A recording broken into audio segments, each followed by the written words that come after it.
बिस्मिल्लाहिर्रहमानिर्रहीम। अस्सलाम वालेकुम डियर स्टूडेंट, कैसे हैं आप? उम्मीद है कि आप सब खैरियत से होंगे। उस्मान लॉ अकेडमी की तरफ से आज हमारी बहुत ही अहम तरीन वीडियो है। इसमें आपके साथ डिस्कस करूंगा कि what is the law admission test.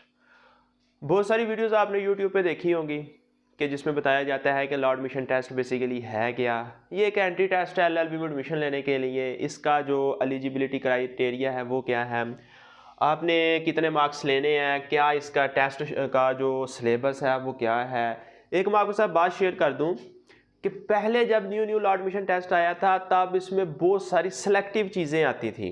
For example personal statement एक ही आती थी। अब उसमें क्या होता था कि एक ही पर्सनल स्टेटमेंट है, उसी के ऊपर रटा लगा के चले जाओ, 10 में से 8-7 नंबर लेके पास हो जाओ। मजमून क्या था, बड़े सेलेक्टिव से आते थे। अब आहिस्ता आहिस्ता उन्होंने क्या किया कि उर्दू का पोर्शन बड़ा आसान दिया, जनरल नॉलेज इंतहाई आसान देना शुरू किया। लेकिन जब उन्होंने देखा कि स्टूडेंट तो बड़ी तादाद में पास होना शुरू हो गए हैं, फिर उन्होंने क्या किया कि इसमें बहुत सारी चेंजिंग करना शुरू कर। आज लॉ एडमिशन टेस्ट उस स्टेज पे आ गया है कि अगर एक साइड पे MD कैट का स्टूडेंट और एक साइड पे LLB का स्टूडेंट है तो मैं समझता हूँ कि 19-20 का फर्क भी नहीं है। दोनों का जो स्टडी का क्राइटेरिया है उन्होंने बिल्कुल सेम कर दिया है। चूंकि इसमें टोटल आपको 100 मार्क्स का पेपर आता है, जिसमें से 50 मार्क्स वाला पास है। अब इसमें 75 मार्क्स MCQs के हैं और 25 मार्क्स जो हैं वो सब्जेक्टिव पोर्शन के हैं। अब ये जो वीडियो मैं बनाने जा रहा हूँ, इस तरह के आपने हज़ारों वीडियो देखी हैं, लेकिन जब जैसे जैसे मैं आगे अपने लेक्चर की तरफ जाऊँगा आपके साथ में बहुत सारी अहम तरीन और ज़रूरी बातें शेयर करूँगा। अभी मुझे पता बहुत सारे स्टूडेंट इस वीडियो को स्किप करेंगे कि सर तो पुरानी बातें कर रहे हैं जो हम पिछले 2-3 सालों से सुन रहे हैं, बट नहीं, मैं इसमें बहुत सारी आपके साथ जो है ना ज़रूरी बातें लेके आए हैं वो शेयर करूँगा। अब चूंकि जो 75 मार्क्स हैं वो आपके MCQs के हैं, इसमें कितनी किताबें हैं? वाला आपके टोटल आपकी 6 बुक्स हैं और ये जो 25 नंबर का इसमें सिर्फ 2 चीज़ें हैं आपकी। अब ये जो 2 चीज़ें हैं इसमें एक ऐसे है जो कि आपका 15 नंबर का है और एक पर्सनल स्टेटमेंट जो कि आपकी 10 नंबर की है। अब इसका भी तरीका सीखने की ज़रूरत है, इसका भी तरीका सीखने की ज़रूरत है। लेकिन क्या करना हम लोगों ने कि ऐसे और पर्सनल स्टेटमेंट के 25 में से हम 20 नंबर आसानी से ले सकते हैं। वो कैसे ले सकते हैं? तरीका सीख के।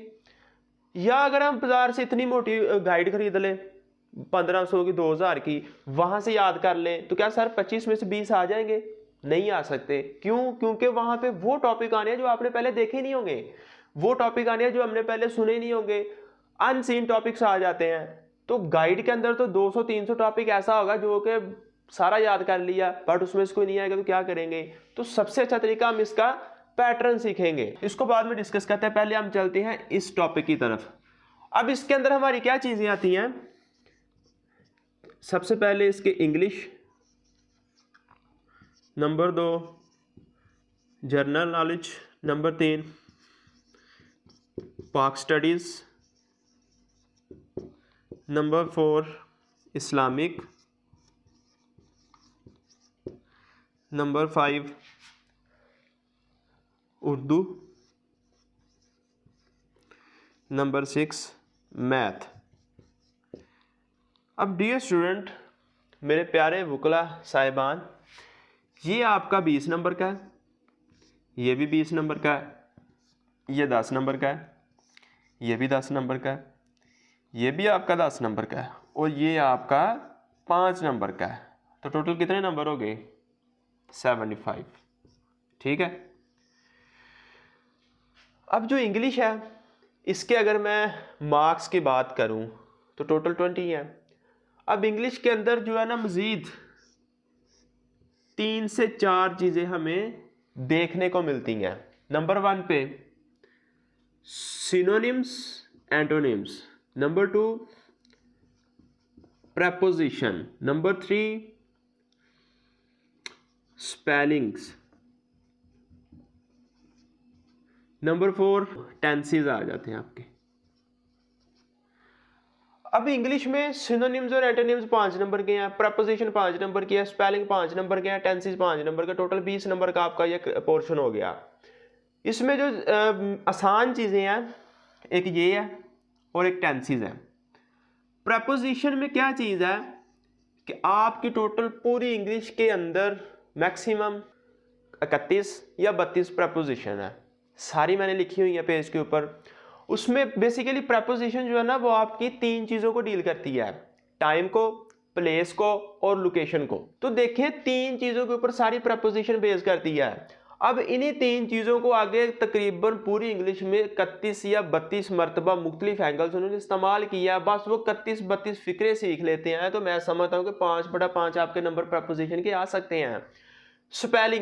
स्पेलिंग में क्या होगा, स्कूल के 4 उन्होंने ऑप्शन दिए होंगे, 1 सही होगा 3 गलत होंगे। स्पेलिंग तो आसान होते हैं, वो बंदा कर लेता है। टेंसेस क्या है, आपको बेसिक टेंसेस पूछ लेता है, जैसे he is going to school, वो स्कूल जा रहा है, ये किस कैटेगरी का टेंस है, क्या ये प्रेजेंट कंटिन्यूस है, प्रेजेंट परफेक्ट है, प्रेजेंट फ्यूचर है या प्रेजेंट इंडेफिनिट है। तो वो आपने क्या करना है कि उसको लिखना है। अब मेन चीज़ हमारी इसके ऊपर आके सुई अड़ जाती है कि सर सिनोनिम्स और एंटोनिम्स इतने ज़्यादा हैं तो कहाँ से याद करें।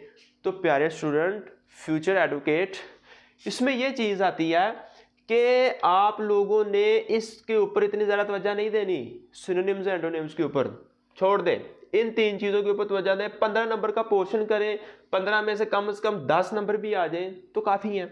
उसके बाद जनरल नॉलेज की अगर बात करूं मैं, जनरल नॉलेज बेसिकली जो मैंने चीज़ नोट की है ना अपने एक्सपीरियंस में 3 साल टीचिंग में, मैंने वही चीज़ ऑब्जर्व की है कि जिस महीने आपका पेपर होगा, पेपर की डेट से 20 डेज अगो, 20 दिन पहले का जो जनरल नॉलेज है वो पढ़ लें, आपके पेपर में वही आ जाता है।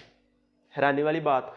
लेकिन कभी कभार क्या होता है कि 20 में से 10 MCQs ऐसे होते हैं जो कि हमें नहीं पता होते, बट 10 MCQs ऐसे होते हैं जो कि पेपर की डेट से 20 दिन पहले का दिन का जो जनरल नॉलेज याद कर ले तो हमारा जो है ना ये हल हो जाता है। ठीक है। उसके बाद पाक स्टडी की बात करें तो 1947 से लेके 2023 तक, अब 75 सालों के अंदर जितने भी मेन इवेंट होते हैं, जितने भी बड़े इवेंट हुए, वो पाक स्टडी के पोर्शन में आने ही आने हैं। इसके अलावा पाकिस्तान का जो है ना वो कौमी जानवर के बारे में पूछ सकता है, कौमी फूल के बारे में पूछ सकता है, पाकिस्तान के जो सदर हैं, वज़ीर आज़म है, और पाकिस्तान में जो कॉन्स्टिट्यूशंस गुजरे हैं उनके बारे में पूछ सकता है, पाकिस्तान में किस तरह के कवानीन मौजूद हैं उनके बारे में पूछ सकता है। इट मीन्स कि पाकिस्तान के रिलेटेड उन्होंने आपसे बातें पूछनी होती हैं, और पूछनी कौन सी हैं, जो कि मोस्ट इंपॉर्टेंट है। अब इस वीडियो के एंड पे मैं आप लोगों के साथ ना कुछ आप लोगों की मिस्टेक भी शेयर करूंगा कि आपकी कौन कौन सी मिस्टेक है जिस वजह से आप लोग लॉ एडमिशन टेस्ट क्लियर नहीं कर पाते हैं। उसके बाद इस्लामिक स्टडीज में बेसिक्स ऑफ इस्लाम पूछी जाती हैं। उर्दू में बेसिकली वो आप लोगों से वाह जमा पूछ सकता है, मुज़क्कर मोनस पूछ सकता है, सिनोनिम्स एंटोनिम्स यानी अल्फाज मुतरादिफ अल्फाज मुतज़ाद पूछ सकता है, मतला क्या होता है, मक्ता क्या होता है। इसके अलावा आप लोगों से वो ग्रामर पार्ट्स ऑफ स्पीच के बारे में पूछ सकता है, और इसके अलावा ज़रबुल मिसल मुहावरे इनके बारे में पूछ सकता है। तो यानी ये जो उर्दू की बेसिक ग्रामर्स होती है इनके बारे में पूछ सकता है। मैथ जो है ना, ये मैं अपने स्टूडेंट को ज़्यादातर यही कहता हूँ कि यार ये मैथ के 5 MCQs आने हैं, इसके ऊपर अपना टाइम वेस्ट ना करो, तो ये छोड़ दो। लेकिन यहाँ पे मैं आपके साथ कुछ मेन चीज़ें ये शेयर करूँगा कि मैथ में आप लोगों ने क्या चीज़ याद करनी है कि मैथ में बेसिक्स परसेंटेज के सवाल याद करने हैं, रेशो के सवाल याद करने हैं, लॉस एंड प्रॉफिट के सवाल याद करने हैं आप लोगों ने, अलजबरा थोड़ा सा देख लेना है बस, ज्योमेट्री भी नहीं करनी कोई, आपने जो है ना वो मसला फिसागोरस या इस तरह के कोई फार्मूले नहीं याद करने। यही बेसिक चीज़ें क्या करनी है आप लोगों ने याद करनी है। अब ये हमारा होगा कुछ ऑब्जेक्टिव पोर्शन। अब हम चलते हैं सब्जेक्टिव पोर्शन की तरफ। सब्जेक्टिव पोर्शन जो है मैं उसके बारे में आपके साथ थोड़ी सी ना डिटेल शेयर करता हूँ कि सब्जेक्टिव पोर्शन में बेसिकली क्या क्या आता है। अभी मैंने आपको बताया कि सब्जेक्टिव पोर्शन जो है उसमें बेसिकली आपको 3 एसेस, 3 मजमून आएंगे, एक पर्सनल स्टेटमेंट आएगी। ओके हो गया, ये आपको 15 नंबर का आएगा, ये आपको 10 नंबर की आएगी। टोटल 25 नंबर होंगे आपके। अब इसमें क्या करना है कि ये जो मजमून है ये बेसिकली आपको 3 किस्म के आ सकते हैं, करंट टॉपिक, एवरग्रीन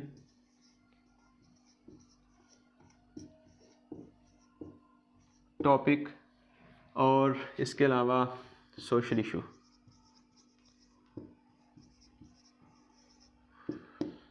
लेकिन जो ज़्यादातर 70% चांसेस होते हैं ना वो इस टॉपिक की हैं। इस तरह के ऐसे आते हैं 20% इस तरह के ऐसे और 10% ये वाला 100 में से।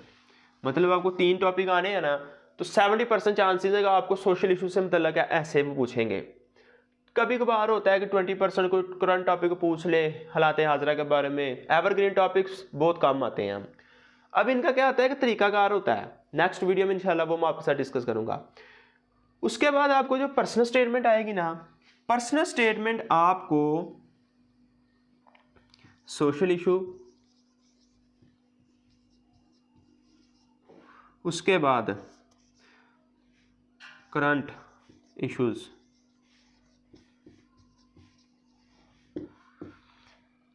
80% 20%, मतलब 80% आपको सोशल इश्यूज पे आएगी और 20% आपको करंट इश्यूज पे आएगी। बट पर्सनल स्टेटमेंट का तरीकाकार ऐसे से 100% डिफरेंट है। इसके तरीक़ेकार में क्या होता है, कुछ हमने पॉइंट्स बनाने हैं तो कुछ हेडिंग्स मार्कर के साथ नहीं लिखनी, बट उसमें क्या करना है कुछ हमने जो है ना पॉइंट्स वगैरह लिखने होते हैं, मतलब पैराग्राफ के सूत्र में बनाना। बट इसमें क्या करना है, पर्सनल स्टेटमेंट में एक ही पैराग्राफ में पूरे का पूरा हमने पर्सनल स्टेटमेंट लिख देना है।